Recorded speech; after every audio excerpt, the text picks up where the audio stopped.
My dear countrymen, in the journey of 75 years, in the midst of hopes, aspirations, ups and downs, it is with everyone's effort that we could reach this fair. And when in 2014 my countrymen gave me this responsibility, I was the first Indian born in free India who got the privilege to sing praises of glory to my dear countrymen from the ramparts of the Red Fort.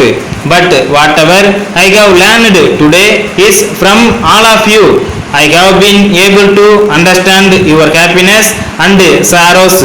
I could sense your soul calling about the hopes and aspirations you have for your country. With whatever I could embrace of your dreams, I immersed myself fully in empowering those countrymen during my tenure who were left behind and deprived from being a part of the mainstream, be they the marginalized, outcast, exploited, victimized, deprived, tribals, women, youth, farmers, or the Tukang people from the farthest of India's east or west, north or south, ozone beds or Himalayan peaks. I have dedicated myself to fulfill Mahatma Gandhi's vision of inclusion. I have committed myself to his vision of empowering and uplifting the person sitting at the last mile. I can see the fruition of this mission in the past 8 years because of the experience gained over several decades of independence. We are embarking on the glorious years of 75 years today on Amrit Mahotsav. On the first morning of this Amrit call, I am filled with pride to see such an immensely endowed nation. Dear countrymen, I am witnessing the biggest fortune today that Indians have emerged as an aspirational society. Being an aspirational society is the biggest asset for any nation. And we are proud that today every corner of India, every section and state of our society is brimming with aspirations. Every citizen of the country wants to change things, wants to see things change, but is not ready to wait. He wants these things to happen in front of his eyes and wants to do it as part of his duty. He wants speed, he wants progress. He is eager and excited to fulfill all the dreams cherished in 75 years before his eyes. It may cause problems to some people because when there is an aspirational society, then even the governments have to walk on the edge of the sword and also have to charge with the times.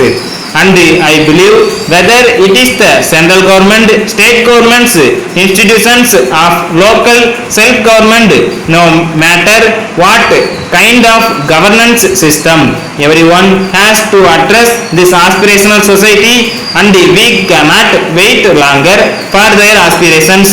Our aspirational society has waited for a long time, but now they are not ready to force their future generations to live in wait, and hence the first dawn of this Amrit Kaal has brought a huge golden opportunity for us to fulfill the aspirations of that aspirational society.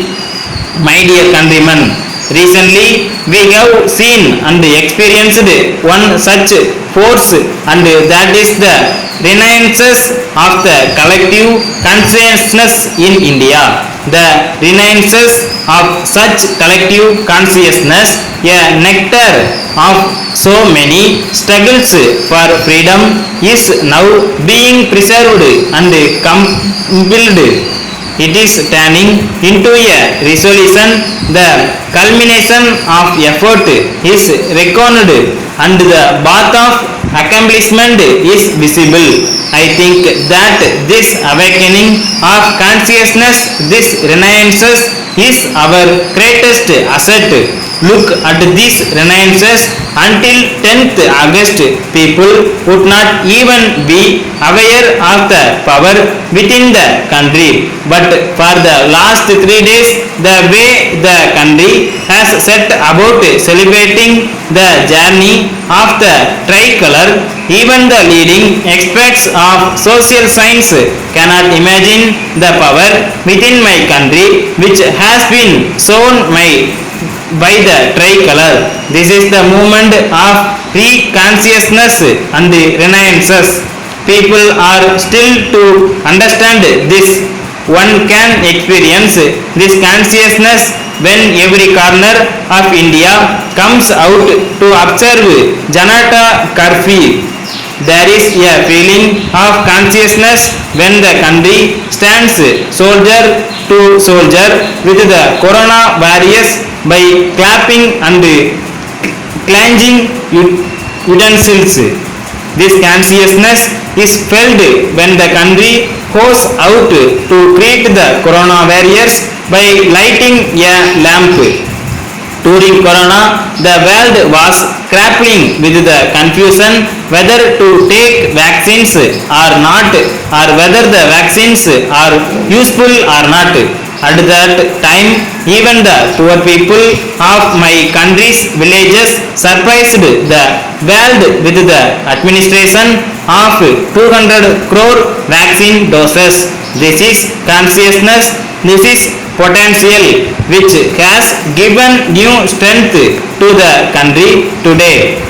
My dear brothers and sisters,